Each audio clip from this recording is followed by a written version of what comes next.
Personne n'a le monopole de la souffrance. Accroche, on a tous souffert. Certains en silence, d'autres dans le chaos. Certains ont été brisés lentement, d'autres violemment. Mais une vérité dérange. Tout le monde ne devient pas dangereux. Alors la vraie question n'est pas qui a souffert, mais plutôt qu'est-ce que tu fais de ta souffrance. Chapitre 1. La souffrance ne transforme pas, elle révèle. La douleur ne te change pas. Elle amplifie ce que tu es déjà. Elle enlève le filtre. Si tu es stable, tu deviens plus profond. Si tu es fragile, tu peux te durcir. Si tu es perdu, tu peux basculer, parce que la souffrance cherche une sortie. Et si tu ne la comprends pas, elle s'exprime à travers toi. Chapitre 2. Le piège invisible. Personne ne veut devenir ce qu'il déteste. Et pourtant, c'est exactement ce qui arrive. Pas par choix conscient, mais par adaptation. Tu as été rabaissé, tu apprends à rabaisser. Tu as été ignoré, tu deviens distant, tu as été trahi, tu développes le contrôle. Au début, tu te dis je me protège. Mais en réalité, tu changes de posture. Tu passes de victime à relais. Et c'est là que la boucle commence. Chapitre 3.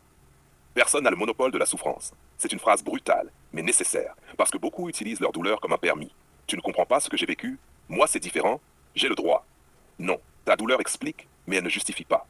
Sinon, chacun devient le bourreau de quelqu'un d'autre. Et la chaîne ne s'arrête jamais. Chapitre 4. Le moment où tout bascule. Le basculement ne fait pas de bruit. Il est discret, progressif, presque logique. Et surtout, il est justifié.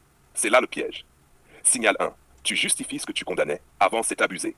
Maintenant, oui, mais parfois. Tu ne t'en rends pas compte, mais tu es déjà en train de t'adapter à ce qui t'a blessé. Signal 2. Tu fais subir ce que tu as subi. Tu ignores, tu testes, tu mets à distance et tu minimises, c'est rien. Mais au fond, tu sais que ça fait quelque chose. Signal 3. Tu perds ton empathie, tu deviens plus froid. Ils sont trop sensibles, ils n'ont qu'à être plus forts. Ce n'est pas de la lucidité, c'est une protection.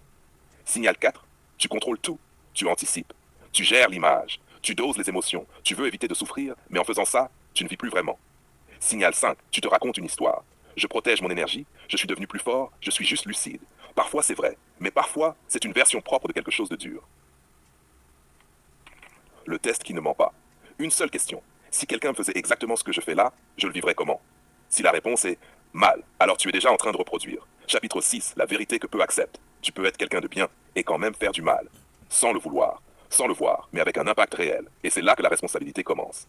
Chapitre 7. La vraie force. La vraie force, c'est pas de ne pas souffrir, c'est de souffrir sans contaminer les autres. Ne pas transmettre, ne pas reproduire, ne pas décharger. C'est rare, parce que ça demande de la lucidité, du contrôle et une honnêteté brutale envers soi-même. Chapitre 8. Briser la chaîne. Tu ne peux pas effacer ce que tu as vécu, mais tu peux décider de ne pas le transmettre. Ça veut dire ralentir quand tu es blessé, observer au lieu de réagir, corriger au lieu de justifier. Ce n'est pas naturel, c'est un travail. Conclusion. La souffrance est universelle, mais la manière dont tu la gères, c'est ça qui te définit. Tu peux devenir celui qui répète ou celui qui arrête. Punchline finale. Tu n'es pas responsable de ce qu'on t'a fait, mais tu es responsable de ce que tu en fais.